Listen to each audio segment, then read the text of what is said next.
can't do this, Mark Anderson whispered, his hands trembling as he stared out the window of their honeymoon suite. Behind him, Brenda Washington sat on the edge of the bed in her simple white wedding dress. The plus-size black woman looked at her new white husband with growing confusion and fear. "Mark, what's wrong?" she asked softly. "6 hours ago, you were telling me I was the most beautiful bride you'd ever seen. Now you won't even look at me." Mark closed his eyes, knowing the next few minutes would destroy the woman who had trusted him completely. How could he tell her that their 3-month romance had started as a poker debt? That making her fall in love with him had been payment for losing a bet? That even their wedding tonight was the result of another lost game? "Brenda," Mark said, his voice breaking, "I need to tell you something that's going to change everything between us." "You're scaring me," Brenda whispered. Mark turned to face the woman who had believed in his love, who had opened her heart after years of protecting it. The woman who had no idea that everything she thought she knew about their relationship was built on lies. "I know," Mark said quietly. "I should scare you, because what I'm about to tell you will show you exactly what kind of man you married." Tonight, the truth would finally come out. And in the ruins of his deception, both their lives would be forever changed. If you believe that even the deepest betrayals can lead to unexpected redemption, we'd love for you to like and subscribe. This story will break your heart before it shows you the power of real love. 3 months earlier, Mark Anderson had been sitting in his usual spot at the Platinum Room, the most exclusive private club in Chicago. The wealthy white businessman was having the kind of night every poker player dreams of, winning hand after hand against his 3 closest friends. "Come on, Mark," Richard Sterling said, shuffling the cards with obvious frustration. "You can't keep winning forever." Mark grinned as he collected another pile of chips. Around the table sat his regular poker companions, Richard, whose family owned oil wells across Texas, Jonathan Webb, a tech billionaire from Silicon Valley, and Trevor Hayes, whose pharmaceutical empire was worth billions. These weren't just business associates. They were the only people who truly understood what it meant to have unlimited wealth and power. "Maybe you should just accept that I'm better at this than all of you," Mark said, leaning back in his leather chair. "One more hand," Trevor suggested. "But let's make it interesting." "More interesting than the 50,000 we've already been betting?" Mark asked.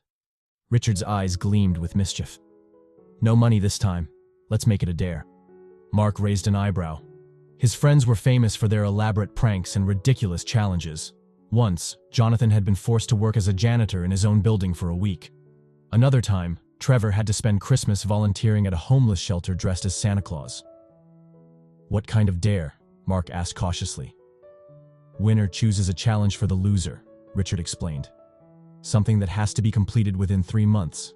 Something legal, but memorable." Mark felt confident. He'd been dominating the table all night, and his poker skills were legendary among their group. Besides, how bad could any challenge be? "You're on," Mark said, picking up his cards. That decision changed everything. The hand started well. Mark was dealt a strong combination that looked unbeatable. But as the betting intensified, his luck began to shift. One by one, his cards failed him, and when the final reveal came, Richard's full house crushed Mark straight. "Well, well," Richard said, grinning broadly. "Looks like you owe me a challenge, my friend." Mark tried to hide his disappointment. "Fine. What ridiculous task do you have in mind? Am I dressing up as a clown or working at McDonald's?" Richard's smile grew wider, and Mark realized his friend had been planning this moment carefully. "I want you to make someone fall in love with you," Richard said slowly. "That's it?" Mark laughed. "That's easy. I can have any woman in Chicago wrapped around my finger within a week." "Not just any woman," Richard continued, his voice dripping with amusement. "I want you to make your housekeeper fall in love with you." Mark's confidence evaporated. "My housekeeper?" "Brenda Washington. The big black woman who cleans your mansion. I want you to make her genuinely, completely fall in love with you within 3 months." The other men started chuckling, but Mark felt a chill of discomfort. Brenda had worked for him for 3 years, and he barely acknowledged her existence. She was a quiet, plus-size black woman in her 30s who came to his house 5 days a week to clean and organize. She was efficient, invisible, and completely beneath his notice. "That's cruel, even for you," Mark said. "A bet's a bet," Richard replied smoothly. "Besides, think of it as the ultimate test of your legendary charm. If you're as irresistible as you claim, this should be simple." Jonathan pulled out a contract that looked suspiciously prepared in advance. "Just to make it official. Sign here, and you have 3 months to complete the challenge." Mark stared at the document, his pride warring with his common sense. These men were questioning his abilities, his charm, his very identity as someone who could have any woman he wanted. How could he back down? "Fine," Mark said, signing with a flourish. "But when I win, you each owe me $100,000. "Deal," Richard said, shaking Mark's hand. The next morning, Mark waited in his kitchen for Brenda to arrive. Usually, he left for the office before she got there, preferring not to be disturbed by the help. But today was different. Today, he had a job to do. Brenda arrived at exactly 8 o'clock, as she always did. She was wearing her standard uniform, a simple blue dress and comfortable shoes, her natural black hair pulled back neatly. She moved through his house with quiet dignity and practiced efficiency. "Good morning, Mr. Anderson," she said, clearly surprised to see him in the kitchen. "Please, call me Mark," he replied, flashing his most charming smile. "And good morning to you, Brenda." Brenda looked confused by his sudden friendliness, but smiled politely. "Thank you, sir. I'll just get started on the living room." "Actually," Mark said, "would you like some coffee? I just made a fresh pot." "That's very kind, but I'm fine. I had coffee at home." "Please, I insist. I realize I've been so busy with work that I barely know anything about the people who take such excellent care of my home." Brenda hesitated, clearly uncertain about this change in routine. But Mark's smile was persuasive, and eventually she accepted a cup of coffee and sat down at his kitchen island. "Tell me about yourself, Brenda," Mark said, settling across from her. "Do you have family?" "I have a daughter," Brenda said quietly.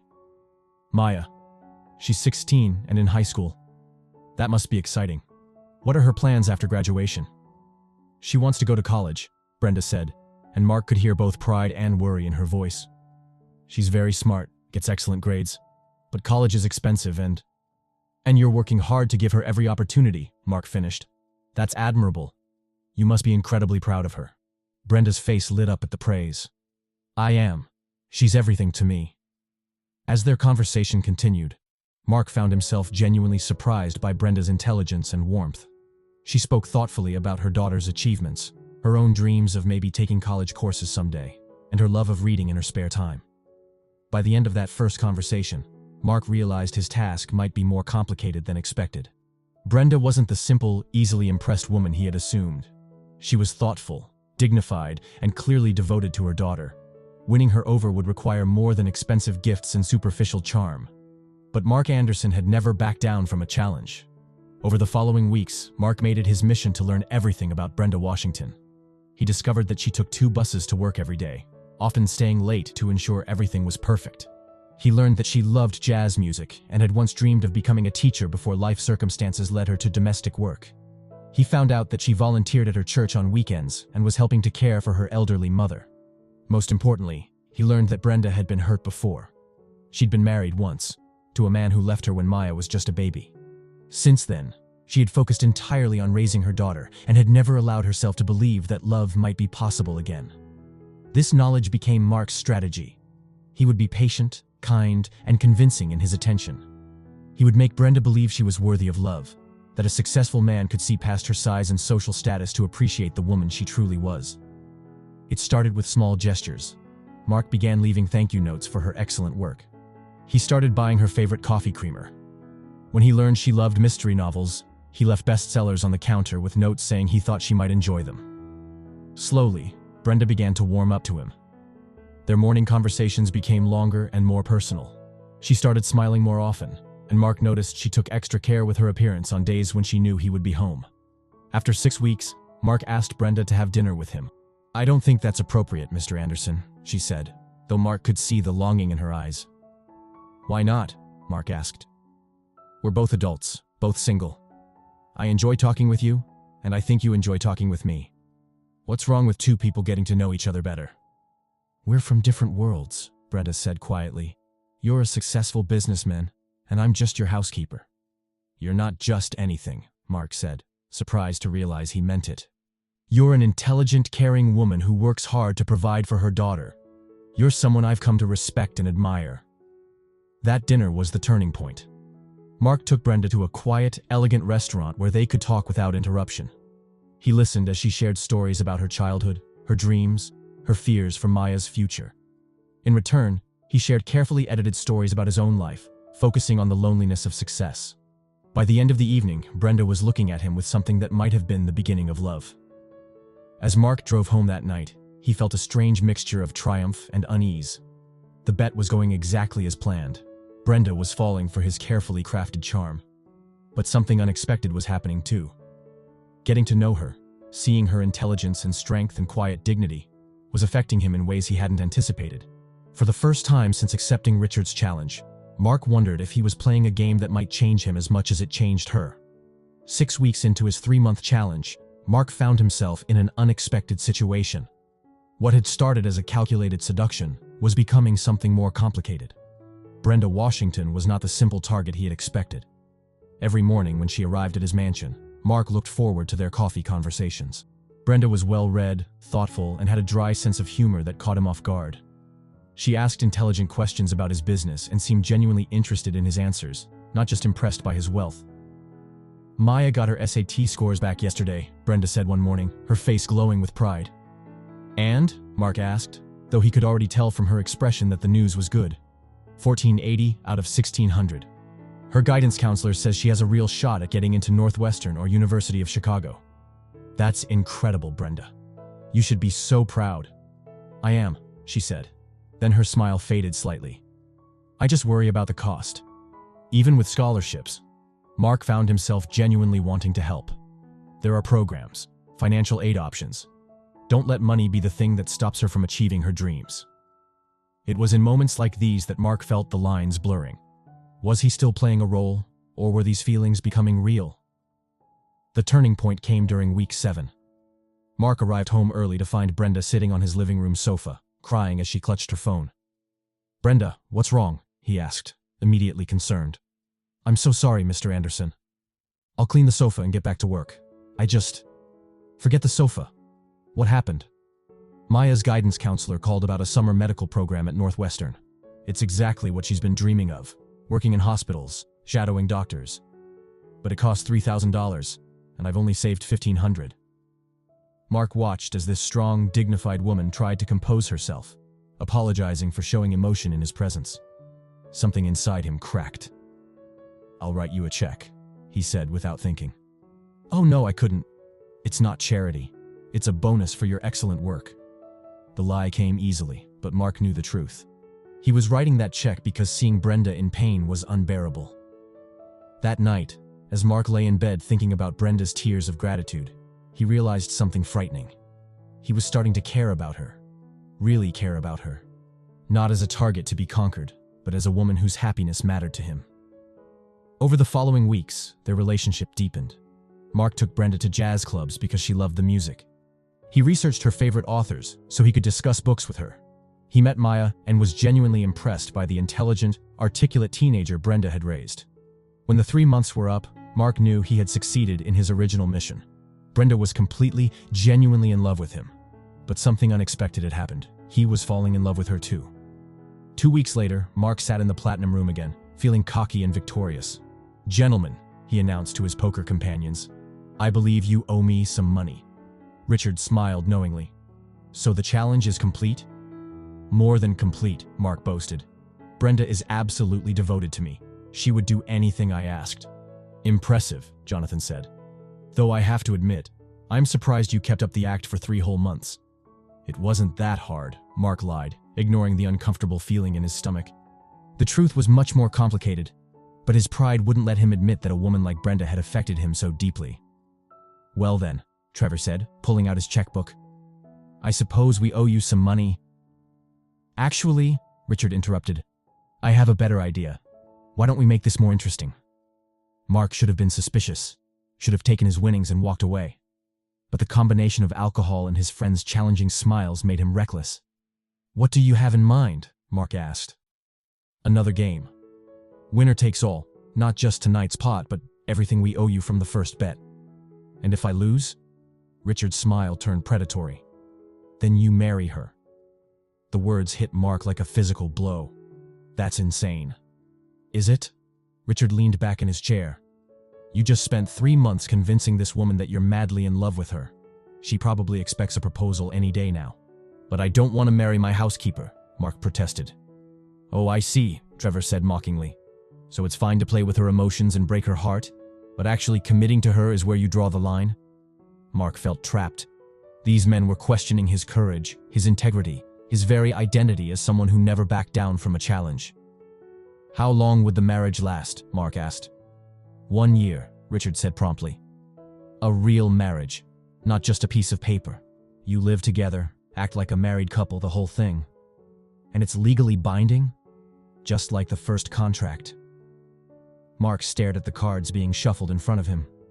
The logical part of his brain was screaming at him to walk away, but these men were challenging everything he believed about himself. Fine, Mark said finally. Deal the cards. The game was intense from the very first hand. Mark played carefully, using every skill he had learned over years of high-stakes poker. For most of the evening, he was ahead, confident that victory was within his reach. But as the night wore on, his luck began to turn. One bad hand led to another, and soon Mark found himself in an increasingly desperate position. The final hand was devastating. Mark had what looked like a winning combination and bet heavily, but Richard's straight flush beat Mark's full house by the narrowest of margins. Well, Richard said, gathering his winnings. Looks like we have a wedding to plan. Mark stared at the cards in disbelief. This can't be happening. A bet's a bet, Trevor reminded him, pulling out a pre-written contract. Sign here. As Mark signed with shaking hands, he realized this had all been planned from the beginning. His friends had orchestrated both bets, manipulating him into a situation where he would be forced to marry Brenda whether he won or lost. Why? Mark asked. Why would you do this to me? Because, Richard said seriously, we've watched you treat people like objects for years. We thought it was time you learned what it feels like to have real consequences for your actions. Now, as Mark stood at the window of their honeymoon suite just hours after their wedding ceremony, he understood the full scope of what his friends had done. They hadn't just forced him into a marriage. They had forced him to confront feelings he never expected to have. Because somewhere in the past 3 months, Mark Anderson had done something he thought impossible. He had fallen in love with Brenda Washington. Really, genuinely, completely in love with her. And now he was going to have to tell her that it all started as a lie. Mark, please talk to me, Brenda said softly from behind him. What's happening? An hour ago you were telling me I was the most beautiful bride you'd ever seen. Now you won't even look at me. Mark turned away from the window to face his wife of 6 hours. Brenda sat on the edge of their hotel bed, still wearing her simple white wedding dress. The plus-size black woman looked radiant despite her confusion, her natural hair styled beautifully, her eyes full of love and growing concern. You think I've changed my mind about you, Mark said quietly. You think this is about having second thoughts, isn't it? Brenda's voice was small. Maybe I misunderstood these past 3 months. Maybe I read too much into your attention. No, Mark said firmly. You didn't misunderstand anything. The problem isn't what you did, Brenda. The problem is what I did. Brenda frowned, confusion clear on her face. What are you talking about? Mark took a deep breath, knowing the next few minutes would destroy everything between them. But he couldn't start a marriage, even a forced one, with such a fundamental lie. Brenda, I need to tell you something, and it's going to hurt you in a way I can never take back. You're scaring me, Brenda whispered. Mark guided her to the small sofa by the window. They sat facing each other, and Mark had to resist the urge to take her hands in his. He had lost the right to comfort her the moment he accepted that first bet. 3 months ago, Mark began slowly, I was playing poker with my friends. I lost a hand, and the consequence wasn't money. It was a dare. What kind of dare? Brenda asked, though something in her expression suggested she was beginning to understand. They dared me to make you fall in love with me, Mark said simply. I had 3 months to complete the challenge. The color drained from Brenda's face so quickly that Mark was afraid she might faint. She stared at him for a long moment, and he watched as the truth sank in, as everything she had believed about their relationship crumbled before her eyes. A dare, she repeated quietly. Our entire relationship. It was all just a game to you. At first, yes, Mark admitted, hating himself for the pain he saw in her eyes. I thought it would be easy. I thought you would be easy to manipulate. And was I? Brenda's voice was barely audible now. Was I easy? Mark wanted to lie, to spare her this final humiliation. But he had done enough lying. Yes, he said. You were everything good and trusting and hopeful. and I used all of that against you."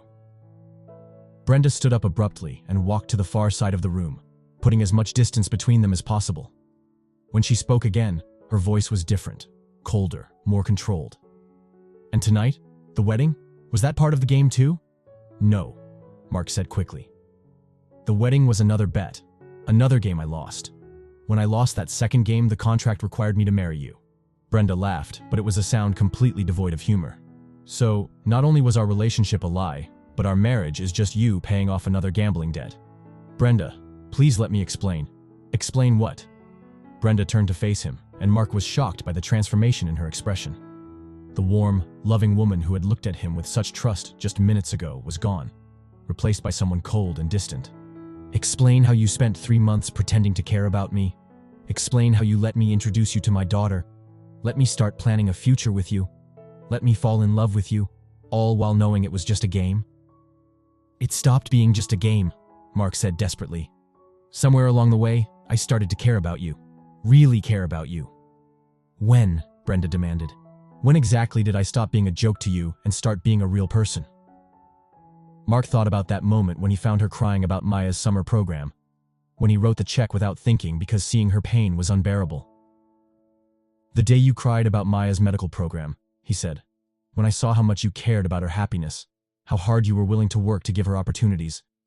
That's when I started to see you as more than just a challenge to be won." "And you didn't think to tell me the truth then?" Brenda asked, pain evident in her voice. "You didn't think I had a right to know that our entire relationship was built on a lie?" "I was scared," Mark admitted. "Scared that if you knew how it started, you would never be able to see past it. I convinced myself that the truth would hurt you more than the lie." "But really, you were protecting yourself," Brenda said. "You were afraid I would leave you." "Yes," Mark said. "I was selfish and cowardly, and I chose my own comfort over your right to know the truth." Brenda was quiet for a long moment, and Mark could see her processing everything he had told her. When she finally spoke, her voice was tired and broken. "Do you have any idea what these 3 months have meant to me?" she asked. Mark shook his head, afraid to interrupt. "I have spent most of my adult life believing that I wasn't worthy of love," Brenda continued. "My ex-husband left me when I was pregnant because he said I wasn't attractive enough, wasn't good enough for him. For 16 years, I focused on being a good mother to Maya and never allowed myself to hope for anything more." Mark felt his heart breaking as he listened to her words. "When you started paying attention to me, when you started treating me like I mattered, it felt like a miracle," Brenda said, tears streaming down her face. "For the first time in my life, I felt beautiful. I felt worthy. I felt like maybe I deserved to be loved." "You do deserve to be loved," Mark said fiercely. "You deserve all the love in the world." "But not from you," Brenda said quietly. "Because even if your feelings became real, even if you did start to care about me, it doesn't change the fact that you were willing to play with my heart for a bet. It doesn't change the fact that you let me believe in something that was never real." Mark knew she was right. No matter how genuine his feelings had become, no matter how much he had changed during their time together, it didn't erase the fundamental betrayal at the heart of their relationship. "You're right," he said. "I don't deserve your forgiveness. I don't deserve another chance. But Brenda, please believe me when I say that hurting you was never my intention." "But you did hurt me," Brenda said. "The worst kind of hurt, because you made me hope. You made me believe in something beautiful, and now I find out it was all built on a cruel joke." She walked to the closet and pulled out her suitcase, beginning to pack her things. "What are you doing?" Mark asked. "I'm leaving," Brenda said simply. "This marriage may be legally binding, but I don't have to stay here and be humiliated any further." "Brenda, please, don't go. Let's talk about this." "Talk about what, Mark? About how stupid I was to believe that a man like you could actually fall in love with a woman like me?" "You weren't stupid," Mark said firmly. "You were trusting and hopeful and open to love. There's nothing wrong with that." "There's everything wrong with it when it's wasted on someone like you," Brenda replied, not looking at him as she continued packing. Mark watched helplessly as his wife of 6 hours prepared to walk out of his life forever. The irony wasn't lost on him. He had married her because of a bet, but now the thought of losing her was genuinely devastating. "Brenda," he said as she zipped up her suitcase, "I know I have no right to ask this, but I do love you. What started as a game became real for me. You changed me in ways I never expected." Brenda paused at the door and turned back to him. For a moment, Mark saw a flicker of the woman who had loved him, but it was quickly replaced by cold resolve. Maybe you do love me now, Mark, but it doesn't matter. Because even if your feelings are real, they're built on a foundation of lies and manipulation. How could I ever trust that what you feel is genuine when I know how easily you can deceive someone? How can I prove to you that my feelings are real? Mark asked desperately. You can't, Brenda said simply. And that's the tragedy of what you've done. You didn't just lie to me, Mark. You destroyed my ability to believe in love itself. With that, she walked out the door, leaving Mark alone in their honeymoon suite with the weight of his betrayal and the devastating realization that he had lost the best thing that had ever happened to him. 3 weeks had passed since Brenda walked out of their honeymoon suite, and Mark's world had collapsed in ways he never could have imagined. He sat in his empty mansion, staring at the legal documents spread across his desk, trying to understand how everything had gone so wrong. His phone rang, interrupting his brooding. It was his lawyer, David Chen. Mark, we need to discuss Brenda's legal filing, David said without preamble. She's requesting an annulment on grounds of fraud and misrepresentation. I expected that, Mark said quietly. There's more. She's also requesting that all financial obligations from your gambling contracts be transferred to her name. Mark sat up straighter. What does that mean? It means she wants to take on the debt from your lost bets. She's essentially offering to pay your friends if they'll release you from the marriage contract. Mark was stunned. Even after everything he had done to her, Brenda was trying to protect him from the consequences of his own actions. How much money are we talking about? Mark asked. Close to $200,000 between both contracts. Mark, there's no way she can afford that. It would financially destroy her. Mark felt physically sick. I need to contact her. Tell her to withdraw the request. You can't. She's filed a restraining order. You're legally prohibited from contacting her, approaching her home, or going to her workplace. A restraining order? Mark stared at the phone in disbelief. There's more bad news. The story has leaked to the press. Someone at the courthouse recognized your name. Mark's blood ran cold. What kind of story? Billionaire marries Maid in whirlwind romance. Bride disappears after one night. It's all over the tabloids. They're painting you as either a romantic hero or a complete villain, depending on which paper you read. Mark closed his eyes, thinking about Brenda and Maya being hounded by reporters. Their privacy invaded. Their lives disrupted because of his selfishness. David set up a meeting with Brenda's lawyer immediately. I want to handle all the financial obligations myself, and I want protection arranged for her and Maya from media harassment. Given the restraining order, I'm not trying to contact her. I'm trying to clean up the mess I made. After hanging up, Mark found himself walking through his mansion, remembering all the moments he had shared with Brenda. The kitchen where they had their first real conversation. The living room where she had cried about Maya's summer program. Every room held memories of the woman who had trusted him completely. In the guest room where Brenda used to change into nicer clothes for their dates, Mark found a small framed photo she had left behind. It showed Brenda and Maya at Maya's high school graduation, both beaming with pride and love. Mark picked up the photo and felt his chest tighten with loss. His doorbell rang, and Mark was surprised to find Richard Sterling on his doorstep. Congratulations, Richard said sarcastically. You've managed to turn our little lesson into a public relations nightmare. Get out, Mark said quietly. Oh, come on, don't be dramatic. I brought champagne to celebrate your marriage. Richard held up an expensive bottle. I said get out. Richard's smirk faded as he saw the genuine anger in Mark's eyes. Look, Mark, we didn't think it would go this far. We thought you'd complete the challenge, learn a lesson about humility, and everything would go back to normal. Normal? Mark's voice was dangerously low. You manipulated me into destroying an innocent woman's life for your entertainment, and you think things can go back to normal? She's not that innocent, Richard said defensively. She married you for your money. When she found out the truth, she ran straight to a lawyer to see what she could get. She's trying to pay my debts, Mark. She's offering to take financial responsibility for contracts that I signed, trying to protect me even after I broke her heart. Richard looked genuinely surprised.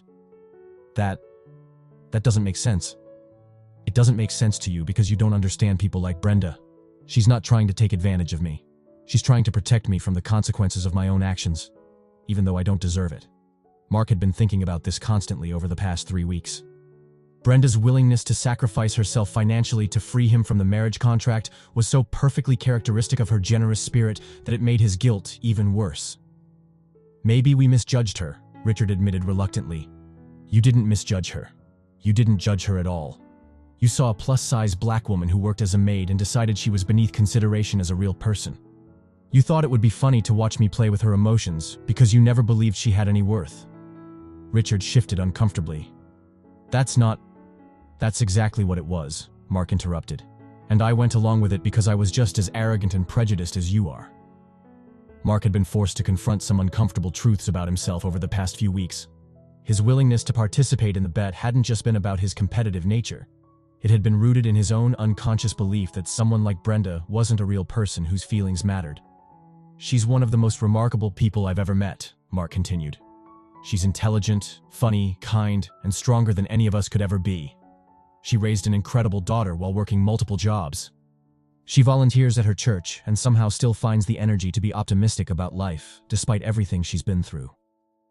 Richard was quiet now, perhaps beginning to understand the magnitude of what they had done. "And I destroyed her," Mark said, his voice breaking. "I took someone who had learned not to trust and love and convinced her to open her heart again, knowing it was all based on a lie. I made her believe she was worthy of affection, then showed her it was all just a game." Mark's phone buzzed with a text message. It was from Maya. "My mom has been crying every day since the wedding. I don't know what you did to her, but please leave us alone." Mark showed the message to Richard. "That's what your harmless bet accomplished. A 16-year-old girl watching her mother's heart break and not understanding why." Richard was quiet for a long moment. When he finally spoke, his voice was subdued. "What are you going to do?" "I'm going to make sure Brenda and Maya are financially protected. I'm going to pay all the legal fees and handle all the debts from our stupid bets. And then I'm going to leave them alone because that's what they deserve." "And after that?" Mark looked around his empty mansion. "I don't know. Figure out how to live with what I've done, I suppose." "Mark, for what it's worth, I'm sorry. We all are. We thought we were teaching you a lesson, but we ended up hurting an innocent woman instead." "Your apology doesn't matter to me," Mark said flatly. "It's Brenda who deserves it, and she's made it clear she doesn't want to hear from any of us." After Richard left, Mark sat alone in his study, holding the framed photo of Brenda and Maya. He thought about calling David to accelerate the legal proceedings, to make sure Brenda got everything she needed to move on with her life.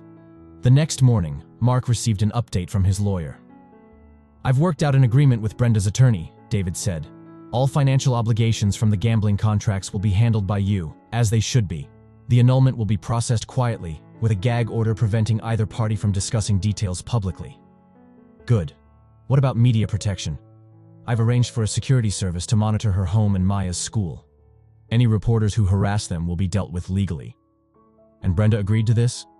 "Reluctantly. Her lawyer says she doesn't want anything from you, but she accepted the protection for her daughter's sake." Mark nodded. It was exactly what he would have expected from Brenda, putting Maya's well-being above her own pride. "There's one more thing," David said. "She asked me to give you a message." Mark's heart jumped. "What did she say?" "She said to tell you that she doesn't hate you. She said what you did was wrong, but she hopes you learned something from it that will make you a better person in the future." Mark felt tears sting his eyes. Even in her pain, even after everything he had put her through, Brenda was still thinking about his welfare. It was so perfectly characteristic of her that it made his chest ache with loss. "Did she say anything else?" "She said goodbye, Mark. She said it's time for both of you to move on." After hanging up, Mark sat in his study for a long time, thinking about what moving on might look like. He had learned what it felt like to love someone genuinely, to care about their happiness more than his own success. He had learned that real connection was possible, even if he had discovered it too late to matter. Maybe that would have to be enough. Maybe the best he could do now was to carry those lessons forward and try to become the kind of man Brenda had believed him to be, even if she would never be there to see it. 6 months had passed since that devastating night in the honeymoon suite, and Mark's life had changed in ways he never could have imagined. He stood in the community center on Chicago's South Side, ladling soup into bowls for families who needed a warm meal and a safe place to spend the evening. "Mr. Anderson, we need more volunteers in the kitchen," called Maria Santos, the center's director. "The dinner rush is starting." Mark nodded and headed to help. 6 months ago, he would never have set foot in a place like this. But Brenda's final message about becoming a better person had haunted him every day since their separation. After the annulment was finalized, Mark had undergone a complete transformation. He had sold his mansion and moved to a modest downtown apartment. He had restructured his business to implement fair wage policies and created scholarship programs for employees' children. Most importantly, he had started volunteering at community centers, trying to understand the struggles that people like Brenda faced every day. "Mark, good to see you," said Pastor Williams, the center's chaplain. The older black man had become something of a mentor to Mark over the past few months. "How are you holding up?" Pastor Williams asked. "Better," Mark replied honestly. "Staying busy helps." "Any word from Brenda?" Mark shook his head. "Nothing direct, but I heard through Maria that she finished her teaching degree and got a position at Maya's high school. Maya received a full scholarship to Northwestern." It was bittersweet news. Mark was genuinely happy that both Brenda and Maya were thriving, but it also reminded him of what he had lost. "You still love her," Pastor Williams observed. "I do," Mark admitted. "But love isn't enough when you've broken someone's trust the way I did." As the evening progressed, Mark found himself thinking about Brenda more than usual. He was serving food to a young mother with 2 children when he looked up and froze. Standing in the doorway was Maya Washington. Maya spotted him at the same moment and walked over to the serving line. She looked older than her 17 years now, with Brenda's intelligent eyes and determined expression. "Hello, Mr. Anderson," she said quietly. "Maya." Mark's voice was barely above a whisper. "What are you doing here?" "I volunteer here sometimes. Mom and I started coming a few months ago." She paused, studying his face. "I didn't expect to see you here." "I've been volunteering here since March," Mark said. "I had no idea you and your mother were involved with this place." "Can we talk?" Maya asked. "After you're done serving?" Mark nodded, his heart pounding. When his shift ended an hour later, he found Maya waiting for him in a quiet corner of the center's main room. "I need to ask you something," Maya said without preamble. "And I need you to be honest with me." "Of course." "Did you ever really love my mother? Or was it all just part of the game you were playing?" Mark had been dreading this question for months, but he owed Maya the truth. "At first, it was a game. A cruel, stupid bet that I should never have accepted. But Maya, I want you to know that somewhere along the way, it became real for me. I fell in love with your mother. Really, genuinely fell in love with her." "When?" Maya asked. "The day she cried about your summer medical program. When I saw how much she cared about your happiness. How willing she was to sacrifice for your dreams. That's when I started to see her as more than just a challenge to be won." Maya was quiet for a moment, processing this information. "She loved you. Really loved you. I had never seen her that happy before." Mark felt tears sting his eyes. "I know, and I destroyed that. I've regretted it every single day since." "She's been different since the wedding," Maya continued. "Not angry exactly, but sadder. Like she's given up on the idea that good things can happen to her." The words hit Mark like a physical blow. This was exactly what he had been afraid of, that his betrayal had damaged not just their relationship, but Brenda's ability to trust and hope. "Maya, I need you to know something. What happened between your mother and me? It wasn't her fault. She didn't do anything wrong. She was kind and trusting and open to love, and I took advantage of that. If she's lost faith in people, that's on me, not on her." "I know that," Maya said. "But knowing it doesn't help her heal." They sat in silence for a moment, watching the families around them sharing dinner and conversation. "Why are you here?" Maya asked suddenly. "Really? Are you here because you're hoping to run into her?" Mark considered lying, but decided Maya deserved honesty. "At first, maybe part of me hoped that. But mostly I'm here because being around people like your mother, people who work hard and care about their families and their communities, it reminds me of what really matters. It helps me try to become a better person." "The person she thought you were?" "I'm trying to become that person. I probably never will be completely, but I'm trying." Maya studied his face for a long moment, then seemed to come to a decision. "She's here tonight, in the back classroom, helping kids with their homework." Mark's heart jumped. "Maya, I can't. Even if the legal restrictions have been lifted. They were lifted 3 months ago. Mom said she didn't need them anymore, that you had proven you would respect her wishes and stay away." Mark stared at Maya in surprise. He hadn't known about the restraining order being dropped. "I'm not saying you should go talk to her," Maya continued. "I'm just telling you she's here. What you do with that information is up to you." Before Mark could respond, Maya stood up. "Mr. Anderson, for what it's worth, I can see that you've changed. The man who was serving food tonight, who was patient with those kids and kind to their parents. I think that's probably the man my mother thought she fell in love with." With that, Maya walked away, leaving Mark alone with his thoughts and a difficult decision. Mark sat in that chair for another 20 minutes, debating with himself. Part of him desperately wanted to see Brenda, to tell her how much he had changed and how sorry he was. But another part of him knew that his needs didn't matter anymore. If Brenda was healing, if she was moving on with her life, then the best thing he could do was leave her alone. Finally, he stood up and headed toward the exit. But as he passed the back classroom, he couldn't help but glance through the window. Brenda was sitting at a small table with 3 children, helping them with their math homework. She looked beautiful, thinner than she had been before, with her natural hair styled differently, but still radiant with the inner warmth that had first captured his heart. She was laughing at something one of the children had said, and the sound made Mark's chest ache with longing. As if she sensed his presence, Brenda looked up and their eyes met through the window. For a moment, neither of them moved. Then Brenda said something to the children and walked to the door. "Hello, Mark," she said quietly. "Brenda, Maya told me you were here, but I wasn't going to bother you. I was just leaving." "You don't have to leave. This is a community center. Everyone's welcome here." They stood in the doorway, an awkward distance between them, both unsure of what to say. "You look good," Mark said finally. "Happy?" "I'm getting there," Brenda replied.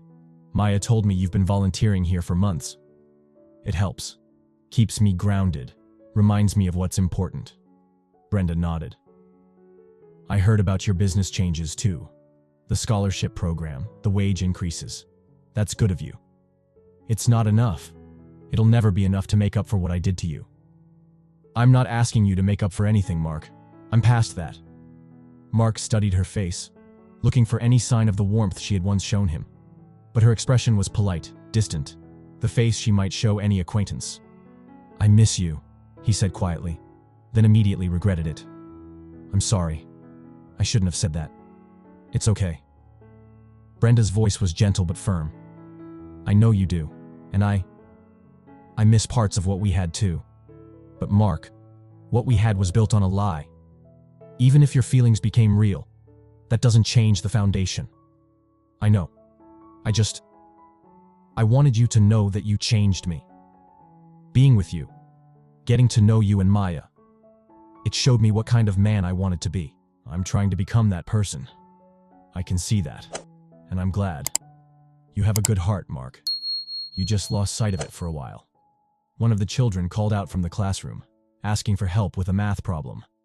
"I should get back," Brenda said. "The kids need me." "Of course." "Brenda?"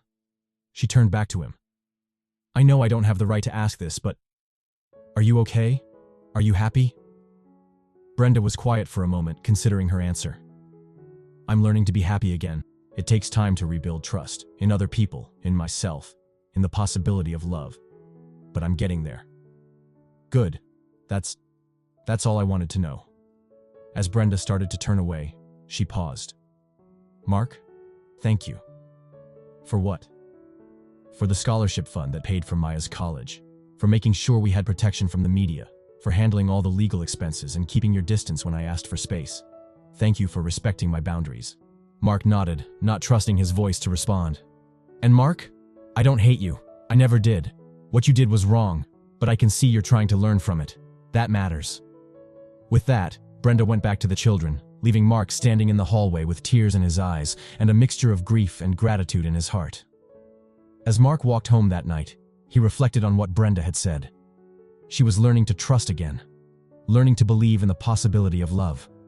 Maybe someday she would find someone who deserved her, someone who would see her worth from the beginning and never take her heart for granted. The thought hurt, but it also brought Mark a strange sense of peace. Brenda was healing, and that was what mattered most. He had caused enough damage in her life.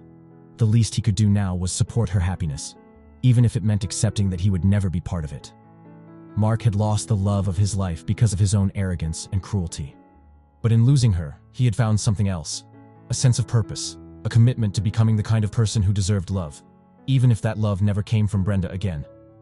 It wasn't the ending he had hoped for, but it was the ending he had earned. And maybe, just maybe, it was the beginning of becoming the man Brenda had once believed him to be.